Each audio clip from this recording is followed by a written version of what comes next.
Virtualmente todos na Terra, independente de sua religião ou nacionalidade, reconhecem que existe alguma espécie de batalha ocorrendo no mundo entre as forças do bem e do mal. Uma luta colossal entre a luz e as trevas, a verdade e o erro, a opressão e a liberdade, o bom e o mal, e finalmente, a vida e a morte. Qual é a história por trás deste evidente paradoxo? Muitas religiões, assim como a Bíblia, ensinam que além deste véu tridimensional do mundo físico que vemos, existe outro mundo espiritual que não podemos ver. Nesta realidade invisível ao nosso redor, se desencadeia uma batalha titânica entre o herói supremo e justo contra o vilão mais cruel e maligno. A grande pergunta é: quem são esses personagens e como e onde começou esta crise cósmica? Este é o maior mistério de todas as épocas e a história mais fascinante e verdadeira que jamais tem sido contada. Esta crise envolve cada pessoa sobre a Terra. Sim, cada pessoa.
A história humana está repleta de cenas de guerras.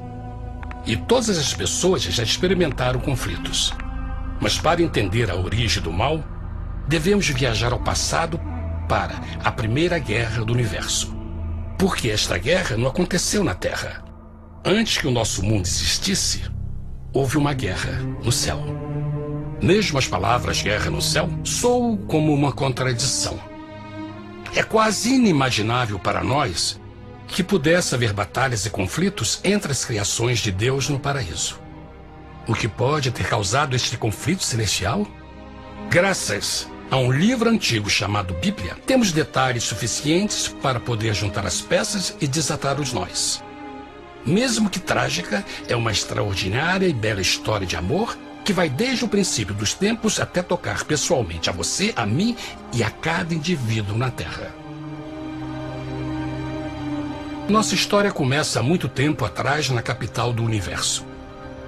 Em um lugar chamado Céu, que estava repleto de seres angelicais que amavam fazer a vontade de Deus.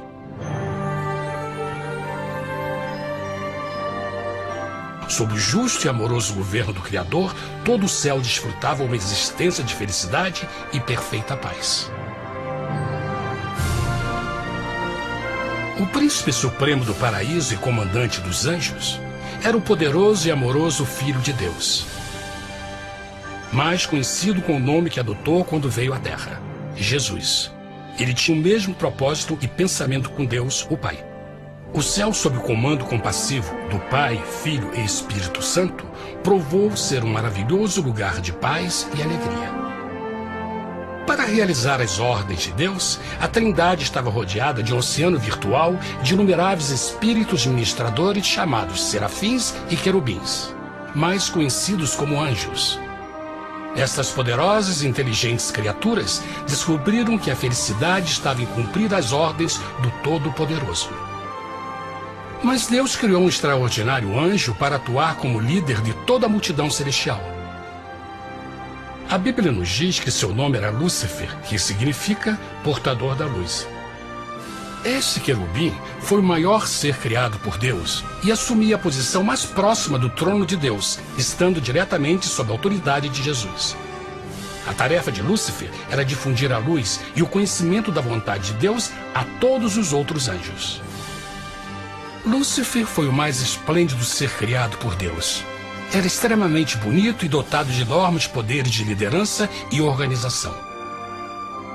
Entre os anjos, ele foi muito admirado, respeitado e amado como amigo. Mesmo assim, Deus previu o mal que Lúcifer estava a ponto de introduzir no reino da luz. Cheio de sabedoria e formosura, de todas as pedras preciosas te cobrias. Tu eras o querubim, ungido para cobrir, e te estabeleci. No monte santo de Deus estavas. No meio das pedras afogueadas andavas. Perfeito eras nos teus caminhos, desde o dia em que foste criado, até que se achou iniquidade em ti. Quando Lúcifer percebeu a sua beleza e poder, seu coração pouco a pouco começou a mudar.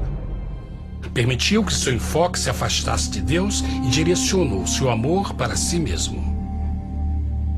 Talvez nunca saberemos completamente como e porquê estas sementes de rebelião germinaram em seu coração. Mas o profeta Isaías nos dá uma visão do pensamento de Lúcifer. Como caíste desde o céu, ó estrela da manhã, filha da alva! Como foste cortado por terra, tu que debilitavas as nações! E tu dizias no teu coração: eu subirei ao céu, acima das estrelas de Deus exaltarei o meu trono. Subirei sobre as alturas das nuvens e serei semelhante ao Altíssimo. Lúcifer, aos poucos, começou a cobiçar o poder de Deus, mas não sua personalidade. Ao pensar em suas próprias habilidades e belezas extraordinárias, os perversos tentáculos do orgulho e vaidade congelaram sua mente. Este ressentimento e inveja fizeram com que ele violasse a lei sagrada de Deus e se rebelasse contra seu governo. Precisamos fazer uma pausa e esclarecer algo. Desde o princípio, Deus ordenou que as leis da física governassem o mundo material em que vivemos. Sem essas leis naturais, o universo seria um caos. Do mesmo modo, as leis morais de Deus sempre têm dado segurança e estabilidade ao cosmos. Alguns pensam que os 10 mandamentos não existiram, até que o Senhor os entregou a Moisés no Monte Sinai. Mas as Escrituras nos ensinam que os princípios das leis de Deus sempre existiram por toda a eternidade, pois são a base fundamental de seu reino de amor. Seguros todos os seus mandamentos, permanecem firmes para todo sempre e são feitos em verdade e retidão. Os 10 mandamentos são um resumo das características de um Deus de amor. Os primeiros 4 mandamentos descrevem quem é Deus, seu poder, seu território e autoridade. Os últimos 6 descrevem como é Deus, sua honestidade, sua pureza, sua fé. Todas estas coisas sempre foram verdade e sempre serão verdade. Agora, pela primeira vez na história da eternidade, Lúcifer começou a violar estes princípios perfeitos. Lúcifer sabia que se fosse compartilhar o poder e status de Deus, necessitaria de apoio. E deu início ao trabalho.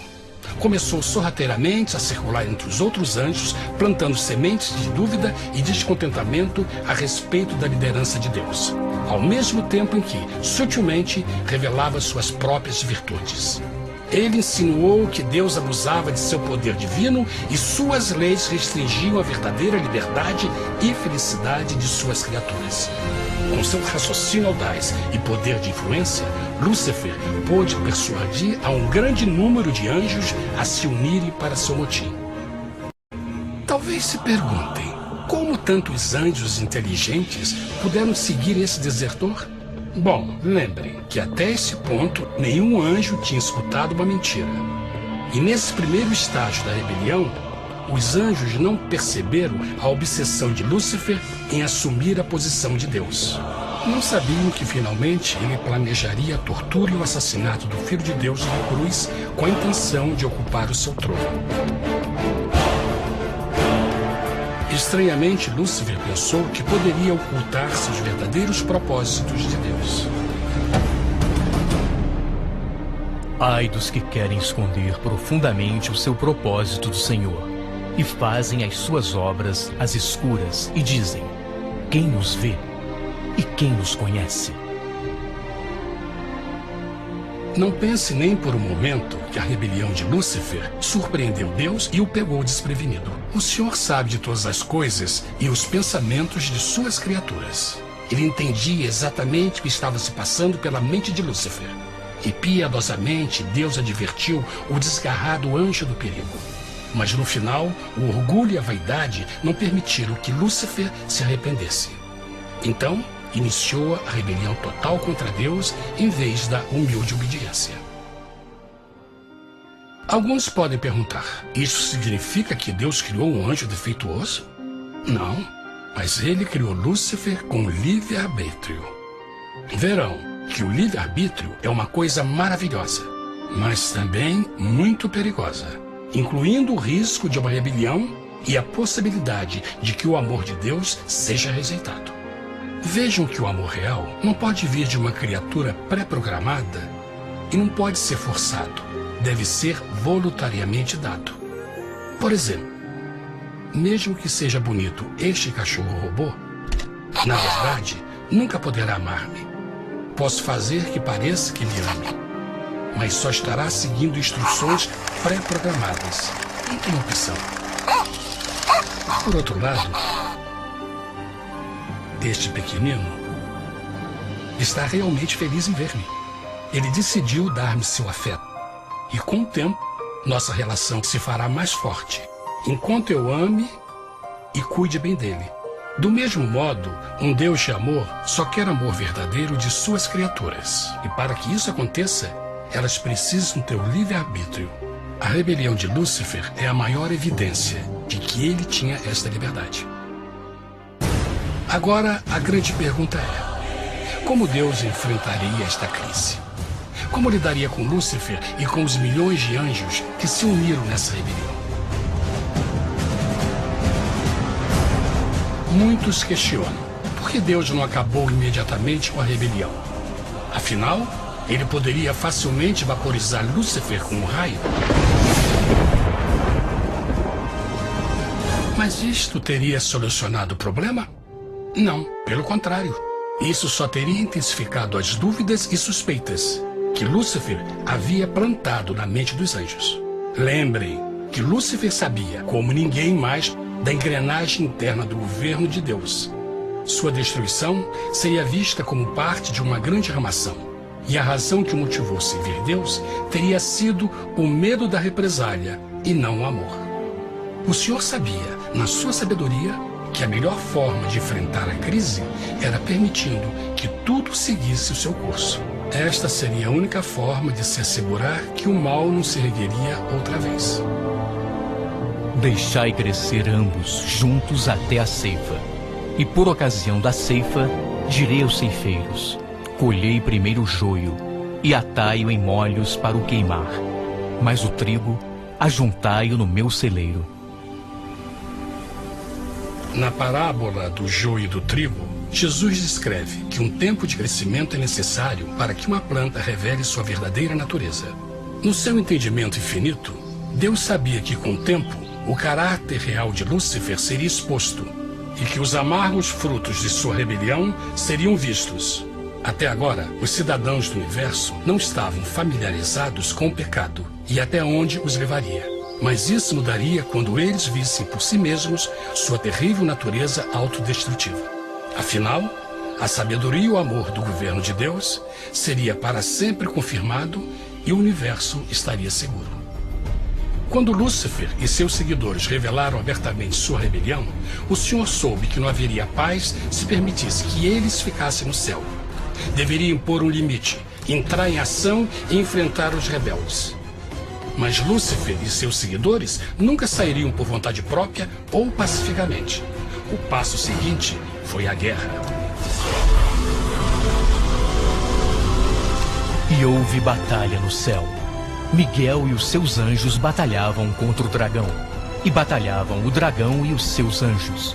Mas não prevaleceram, nem mais o seu lugar se achou nos céus. E foi precipitado o grande dragão, a antiga serpente, chamada o Diabo e Satanás, que engana todo mundo. Ele foi precipitado na terra, e os seus anjos foram lançados com ele. A Bíblia não revela exatamente que tipo de armas foram usadas durante este conflito cósmico. Mas esta guerra foi como nenhuma guerra que os olhos mortais já viram. Apocalipse 12:4 nos diz que finalmente Lúcifer e 1/3 dos anjos de Deus foram expulsos do paraíso.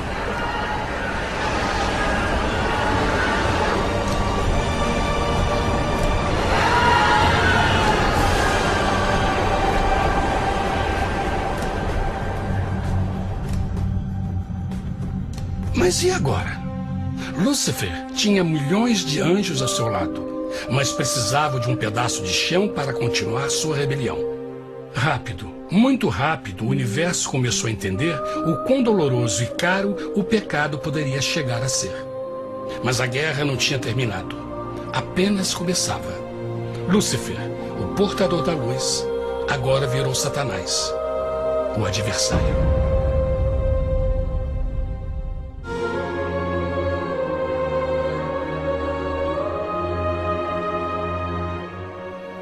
Depois da guerra no céu, Satanás e seus anjos caídos foram expulsos da corte de glória. Por um tempo, o diabo e seus demônios vagaram pelo universo buscando inutilmente mundos que se compadeceram e se uniram à sua rebelião. Enquanto isto, o coração de Deus sentia intensamente o vazio que deixou a perda de Lúcifer e seus anjos. Então o Pai, o Filho e o Espírito Santo retomaram o seu trabalho favorito, o maravilhoso trabalho da criação. Decidiram fazer um mundo novo, pleno, com muita variedade e diversas criaturas de amor. Este novo mundo seria único, porque as criaturas principais seriam feitas à imagem de Deus.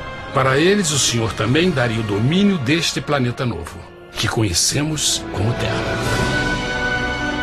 No princípio, Deus criou a terra. E viu Deus tudo quanto tinha feito, e eis que era muito bom. Que imagem maravilhosa! Deus forma um novo mundo, nosso planeta, Terra. E em cada maravilhoso dia da criação, algo novo e espetacular começa a fazer parte da cena. Por exemplo, no terceiro dia, Deus falou e uma linda e exuberante vegetação fez parte da existência. Plantas de todas as cores, formas e tamanhos. No quinto dia, o mundo estava repleto de espantosas e exóticas criaturas, que podiam tanto se elevar aos céus como deslizar pelas águas azuis. E outras podiam fazer as duas coisas. No sexto dia, houve a introdução de um grande número de animais terrestres. Desde o gigante elefante até o pequeno esquilo, cada um encontrou um lugar nesse novo planeta para viver em harmonia com o resto da criação. E também no sexto dia, Deus criou o homem. E disse Deus: façamos o homem à nossa imagem, conforme a nossa semelhança. E formou o Senhor Deus o homem do pó da terra, e soprou em suas narinas o fôlego da vida, e o homem foi feito alma vivente. E plantou o Senhor Deus um jardim no Éden, do lado oriental, e pôs ali o homem que tinha formado.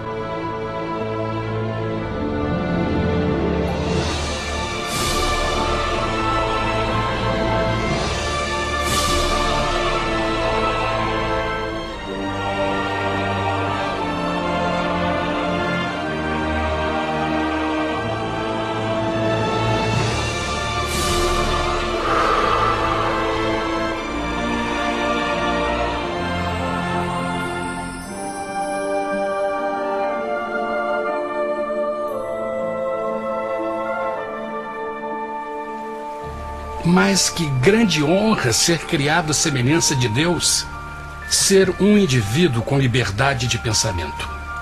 No princípio, o homem não percebia a sua nudez. Provavelmente porque antes do pecado ele estava vestido de glória e luz.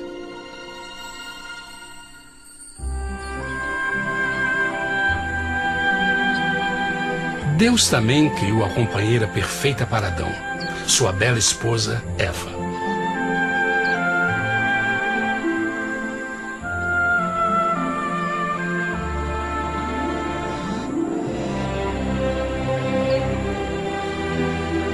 O feliz casal foi colocado em um magnífico jardim perfeitamente projetado para aumentar sua felicidade. Para Adão e Eva e as outras criaturas da terra, também foi dado o privilégio divino de procriar a sua própria imagem. A intenção de Deus foi que a raça humana tivesse domínio sobre este paraíso perfeito para sempre. Eternamente felizes e saudáveis, trabalhariam com a flora do jardim de Deus, enquanto desfrutariam o afeto e companhia de todas as criaturas sob seus cuidados. O ambiente que nossos primeiros antepassados experimentaram foi muito diferente do mundo de hoje.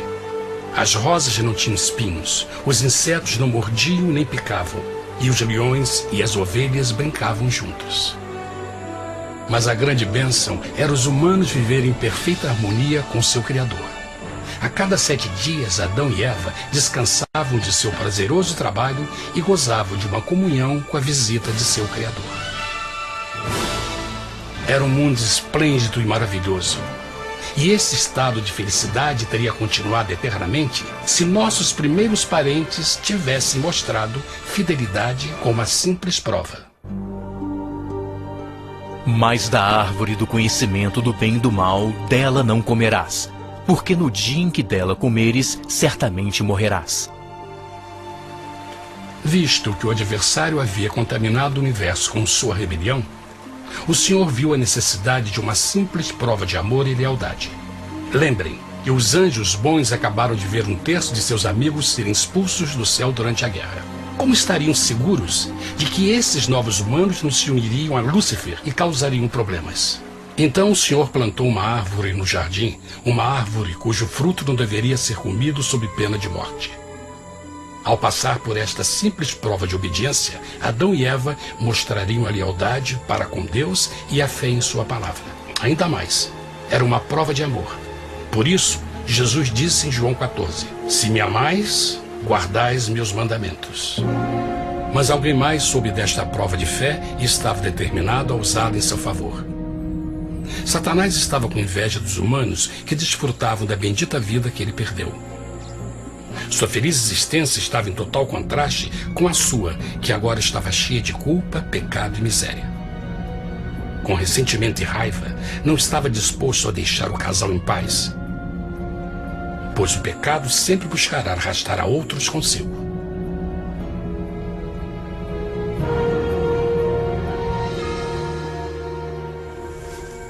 Então um dia, quando Eva estava concentrada em seu agradável trabalho, se viu sozinha e muito perto da árvore proibida. Foi quando Satanás viu sua oportunidade. Através de uma serpente hipnotizante, o anjo caído chamou Eva até a árvore e a envolveu em uma conversação.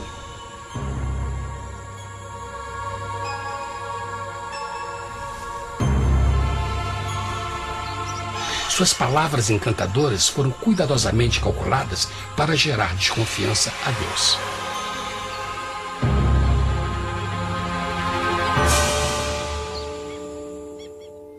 A serpente replicou à mulher, de modo algum morrereis. Deus sabe que no dia em que dele comerdes, vossos olhos se abrirão, e sereis como Deus, conhecedores do bem e do mal. A mulher notou que a árvore era boa para comer, pois era atraente aos olhos e desejável para alcançar sabedoria. Colheu o seu fruto e comeu. Deu também ao seu marido, que comeu assim como ela. Tragicamente, quando Eva escutou a suave e sedutora voz do tentador, começou a ter certas dúvidas da palavra de Deus. A serpente enganou-o com a promessa de grande poder e sabedoria. Isso chamou sua atenção. Além disso, aparentemente um fruto deu à serpente a habilidade de falar. Que outros poderes poderia dar a ela? E mesmo tendo acabado de conhecer a serpente, ela confiou em sua palavra acima da de Deus, quem a criou, e lhe deu um paraíso para viver. Então Eva comeu o fruto proibido e convenceu seu esposo a fazer o mesmo. Adão poderia ter escolhido ser fiel a Deus, mas colocou seu amor pela esposa acima do seu amor por Deus. Quando os nossos primeiros parentes mostraram lealdade ao inimigo, o domínio da terra foi tomado por Satanás. Não sabeis que, vos oferecendo a alguém para lhe obedecer, vos tornais escravos daquele a quem obedeceis? Ninguém pode servir a dois senhores. Este mundo agora seria o último campo de batalha entre o bem e o mal, e o coração de cada homem e mulher seria o prêmio. Adão e Eva não se deram conta desse tempo, mas seu momento de desconfiança e desafio abriria as comportas do sofrimento de milhões de pessoas durante milhares de anos.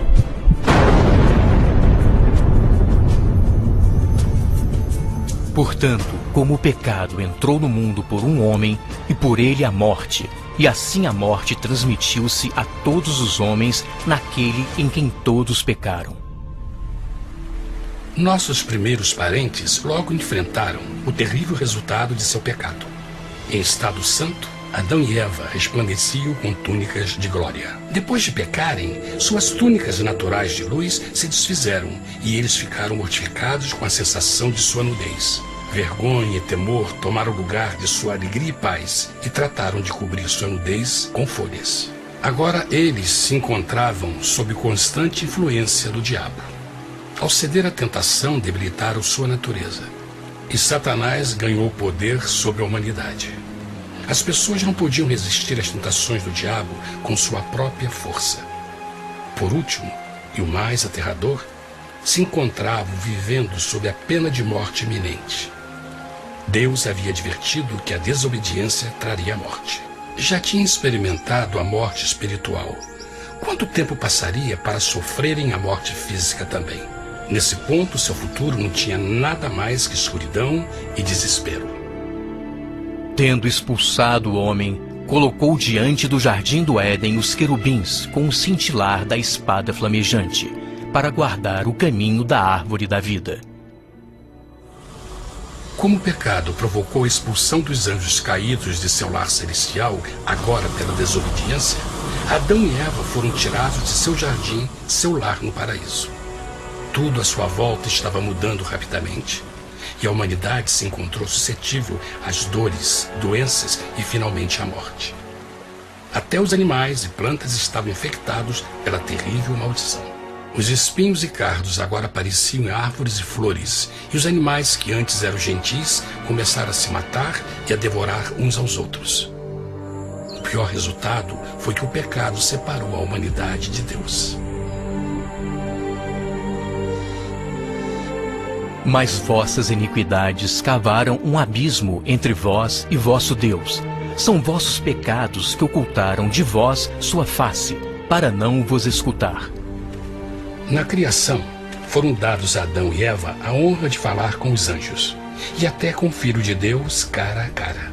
Mas Deus é tão puro e santo que nenhum mal pode existir na sua presença. Agora que os primeiros humanos tinham pecado, Deus afastou sua santa presença deles para a sua própria proteção. O pecado tinha queimado uma parte da alma do homem que já não podia ver a dimensão espiritual. Deste momento em diante, a comunicação com o céu seria limitada. Mesmo com todas estas maldições caindo sobre Adão e Eva, o coração do Senhor se encheu de compaixão. A lei que haviam violado não poderia ser alterada para salvá-los, pois é tão sagrada e imutável como Deus mesmo. O Senhor sabia que havia só uma maneira na qual o homem podia se redimir. Então um plano foi revelado, nascido do fundo do coração de Deus. Um plano para salvar o homem de seu encontro com a morte eterna e restaurar tudo que estava perdido com o pecado.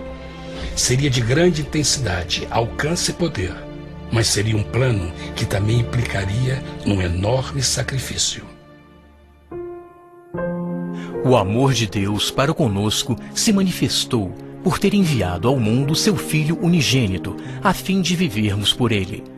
Nisso consiste o amor, não em termos nos amado a Deus, mas em ele nos ter amado e enviado seu Filho para se sacrificar por nossos pecados. As Escrituras claramente ensinam em Romanos 6:23, o custo do pecado é a morte. A lei violada demandava a vida do pecador e só tinha um em todo o universo qualificado como substituto da humanidade. O Criador só podia pagar a dívida de suas criaturas tomando seu lugar. Então Jesus Cristo, o Filho de Deus, concordou em deixar a pureza, glória e segurança do céu. Ele viria para morrer em nome do homem em seu malvado e renegado planeta.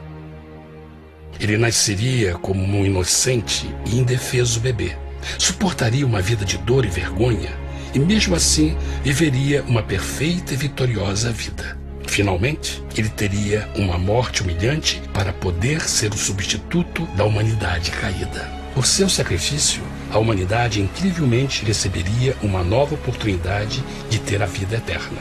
Seu sangue seria o resgate para um mundo raptado por Satanás. Este maravilhoso plano de redenção foi graficamente ilustrado no sistema de sacrifício de animais ordenado por Deus depois da queda do homem. O Senhor tinha avisado Adão e Eva que iriam morrer no dia em que comessem do fruto proibido. E como que permaneceram vivos? A Bíblia nos diz que imediatamente depois do pecado, Deus providenciou roupas na forma de peles de animais. É bom notar que o Apocalipse se refere a Jesus Cristo como a ovelha que foi morta desde o princípio do mundo. Isto indica que uma ovelha foi sacrificada no mesmo dia para prevenir suas mortes imediatas.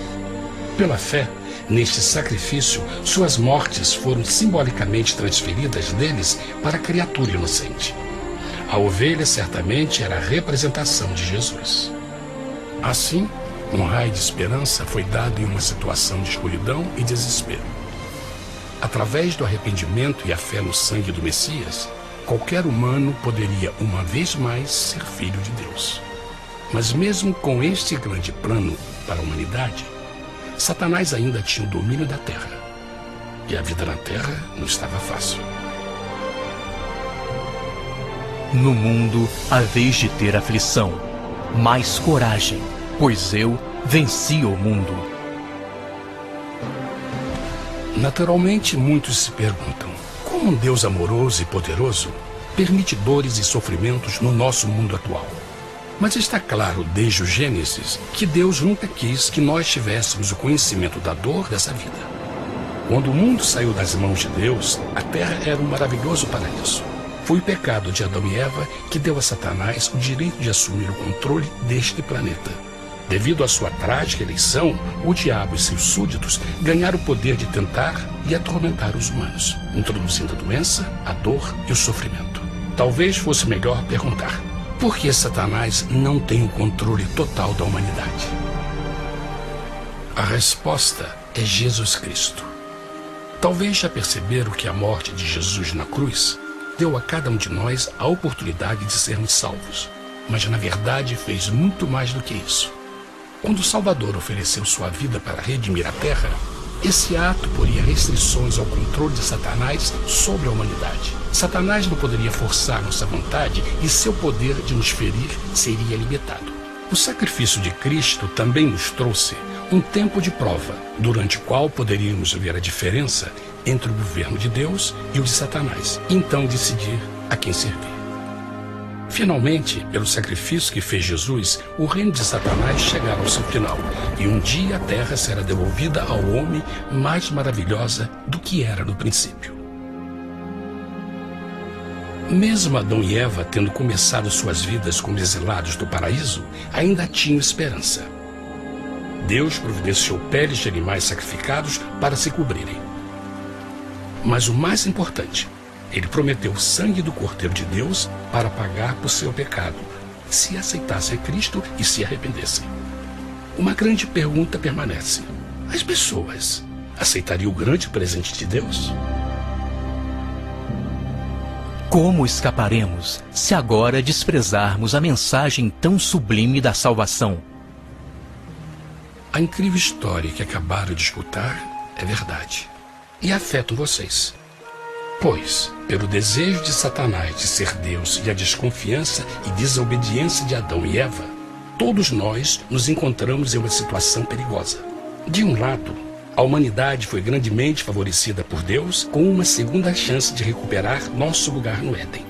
Por outro lado, se nós desistirmos de aproveitar esta grande chance, nos tornaremos escravos de Satanás e finalmente seremos destruídos quando Deus limpar o universo do pecado. Amigos, não há melhor hora de fazer sua escolha por Jesus do que agora mesmo. Nenhum de nós sabe quanto tempo mais teremos que viver nesta terra. Jesus nos tem mostrado grande interesse no seu bem-estar e seu amor por vocês o levou a providenciar uma maneira de escaparmos de uma futura destruição. Ele quer que você o aceite e se arrependa de seus pecados. Através de Cristo, pode encontrar o perdão para tornar-se como Ele em caráter.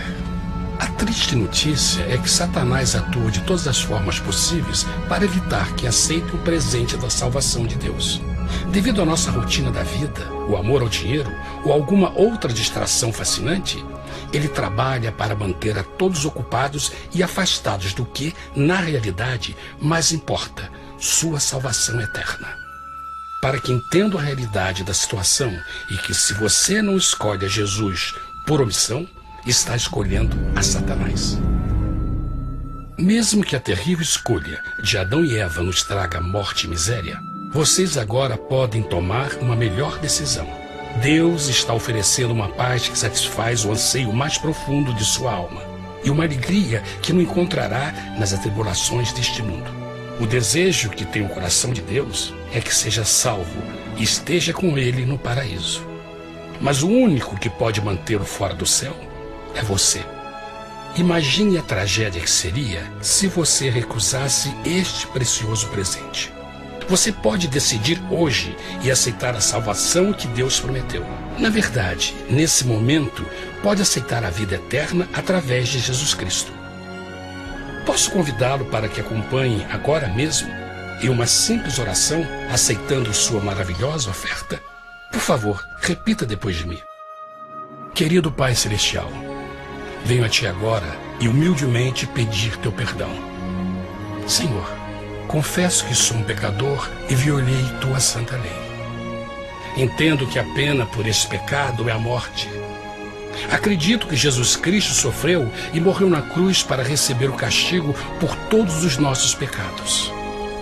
Acredito que Jesus ressuscitou e eu o aceito como meu Salvador pessoal.